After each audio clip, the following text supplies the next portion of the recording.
పోతూ ఉంటారు.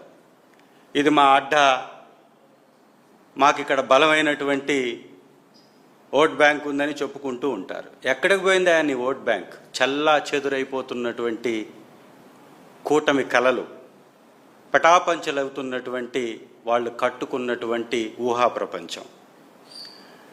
ప్రజలు అల్లాడిపోతూ ఉంటే, పండించినటువంటి పంట అకాల వర్షాలకు కొట్టుకుపోతే దాన్ని పర్యవేక్షించి పరీక్షించి లెక్కించి ఆ రైతుల్ని ఆదుకొని వారికి బాసటగా నిలవాల్సినటువంటి ముఖ్యమంత్రి గారు విదేశీ పర్యటనలకు వెళ్తారా?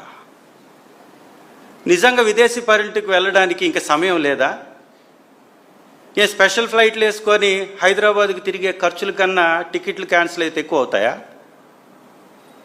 100 సార్లు స్పెషల్ ఫ్లైట్లు వేసుకొని హైదరాబాద్కు తిరుగుతున్నారు కదా, అంతకంటే ఎక్కువ ఖర్చు అవుతుందా డేట్లు మార్చుకుంటే? అంటే ఈ రాష్ట్ర ప్రజలన్నా రైతులన్నా వారికి ఎంత చిన్న చూపో చెప్పడానికి ఇది ఒక ఉదాహరణ. తండ్రి కొడుకులు భలే సరిపోయారు, జోడెద్దులు ఇద్దరు కూడా. ప్రచారం పీక్స్లో చేసుకుంటారు, వ్యవహారం మాత్రం ఏమాత్రం ఊహించిన దానికన్నా ఎలాగూ వీళ్ళు చెయ్యరని అందరూ ఊహిస్తూనే ఉంటారు. ప్రచారం తప్ప చేసేదేముండదని అందరికీ తెలుసు. అయినా ఇంత నిర్లక్ష్యంగా వ్యవహరిస్తారని ఎవ్వరు కూడా ఊహించుండరు. తండ్రి ఏమో విదేశాల్లో తిరుగుతుంటే కొడుకేమో క్రికెట్ చూడడానికి ముంబై వెళ్తాడు. మీ ఇంట్లో టీవీ లేదా? టీవీలో ఆడే ఆట కనపడదా, వినపడదా? మహిళలంటే నాకు చాలా గౌరవం అని చెప్తున్నారు లోకేష్ గారు. ఎంత వింత మాటలు మాట్లాడుతున్నారు లోకేష్ గారు. మహిళలంటే మీకు గౌరవం అయితే మహిళలకు ఇచ్చినటువంటి మాట ఏమైంది? మహాశక్తి పథకం ఏమైంది? ఇచ్చావా? ఆదుకున్నావా? వారిని గౌరవించావా? వారి కుటుంబాల వైపు చూసావా? వారు పడుతున్నటువంటి కష్టాన్ని గమనించావా? వారి కుటుంబాలకు ఇవ్వాల్సినటువంటి సహాయాన్ని చేసావా? తుఫాన్లో అల్లాడుతుంటే ఆడబిడ్డలు నువ్వు వెళ్ళి క్రికెట్ చూస్తావా? ఏమండి, ఇంత దుర్మార్గం ఉంటుందా ఎక్కడన్నా? సకల శాఖ మంత్రిగా మళ్ళీ ఏదో ఒక శాఖ కాదు, తుఫానుకు సంబంధించినటువంటి రివ్యూ మీటింగులు జరుగుతుంటే పౌర సరఫరాల శాఖ మంత్రి ఉండడు. దానిలో అత్యంత కీలకమైనటువంటి శాఖ అది. ఆ మంత్రి ఉండడు. పంచాయతీరాజ్ మంత్రి ఉండడు, ఎక్కడో హైదరాబాద్లో కూర్చొని ఉంటాడు పంచాయతీరాజ్ మంత్రి. ఈ మంత్రి మాత్రం విద్యాశాఖ మంత్రి. ఈయన మాత్రం రివ్యూ మీటింగుల్లో ఉంటాడు. పోనీ మీటింగ్లో ఉన్నటువంటి వాడివి ఎన్ని విద్యాశాఖ స్కూల్స్ని సందర్శించారు? ఎన్ని డ్యామేజ్ అయ్యాయి? వాటికి ఎంత నిధులు కేటాయించారు? ఆ స్కూల్లో విద్యార్థుల యొక్క పరిస్థితి ఏంటి? మళ్ళీ స్కూల్స్ స్టార్ట్ కావడానికి అనువైనటువంటి పరిస్థితి ఉందా లేదా గమనించావా? చూసావా? ఆరా తీసావా? చిన్న పిల్లలతోటి టీచర్ కాళ్ళు నొక్కించుకుంటూ ఉంది. ఒకడేమో తెలుగుదేశం నాయకుడు చనిపోయారు అనకూడదు, చిన్న బిడ్డని తీసుకెళ్ళి 8వ తరగతి బిడ్డని తీసుకెళ్ళి స్కూల్ నుంచి ఆ విధమైనటువంటి అమానవీయమైనటువంటి సంఘటన చేశాడు. అంటే ఈ స్కూళ్ళ శాఖకి విద్యాశాఖ మంత్రిగా ఉన్నటువంటి నారా లోకేష్ గారు ఏ రోజైనా ఒక్కటంటే ఒకటి నూతనమైనటువంటి స్కూల్ భవనాన్ని, ఎక్కడైనా ఒక్కటంటే ఒకటి ఒక కొత్త వ్యవహారాన్ని స్టార్ట్ చేశారా? భోజనంలో బొద్దింకలు, తాగడానికి నీళ్లు లేనటువంటి పరిస్థితి.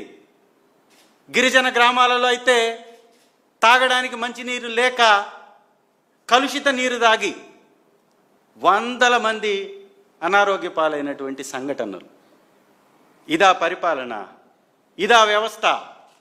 ఈ విధంగానా వీళ్ళు వ్యవస్థల్ని నడిపేటటువంటి పరిస్థితి? నిజంగా ఇది చాలా చాలా దుర్మార్గమైనటువంటి చర్య. ఈ రాష్ట్రం ఆధారపడ్డటువంటి వ్యవసాయాన్ని దండగాని వారి వ్యవహారంలోనే చెప్తూ ఉన్నారు. గతంలో పండించినటువంటి పంటకు మద్దతు ఇవ్వలా, ఇప్పుడు పండించే పంట కొట్టకపోతూ ఉంటే మద్దతుగా నిలబడట్లేదు. ఉచిత బీమా దాదాపుగా 70 లక్షల మంది రైతులకి ఎప్పుడైనా ప్రభుత్వం మొద్దు నిద్రని వీడాలి. ఈ రబీ కన్నా ఆ ఉచిత బీమాల్ని కట్టి రైతులను ఆదుకోవాల్సిందిగా వారిని డిమాండ్ చేస్తూ మరొక ముఖ్యమైనటువంటి అంశం, స్పీకర్ అయ్యన్న పాత్రుడు గారు. ఏమండి, ఈ దేశంలో ఈ రాష్ట్రంలో అనేక మంది స్పీకర్లుగా పనిచేశారు. ఇంత విద్వేషంతో ఇంత ద్వేషంతో ప్రతిపక్ష ఎమ్మెల్యేలను మాట్లాడినటువంటి స్పీకర్ గారు ఉన్నారా? ఇంత అధికార గర్వంతో ఇంత కుసంస్కారంగా సాటి ఎమ్మెల్యేలని మాట్లాడినటువంటి స్పీకర్ గారు ఎవరన్నా ఉన్నారండి? నిజంగా పక్కన ఉన్నటువంటి తమిళనాడులో జయలలిత గారు, దివంగత మాజీ ముఖ్యమంత్రిగా జయలలిత గారు, కరుణానిధి గారు, ఇక్కడున్నటువంటి మాజీ దివంగత నేత ఎన్టీ రామారావు గారు, అంతెందుకు ఇప్పుడున్నటువంటి ముఖ్యమంత్రి, మీరు ప్రతిపక్ష నేతగా ఉన్నప్పుడు అసెంబ్లీకి రాలేదు కదా, మరి ప్రతిపక్ష ఎమ్మెల్యేలని గాడిదలు అని ఉచ్చరించారు కదా.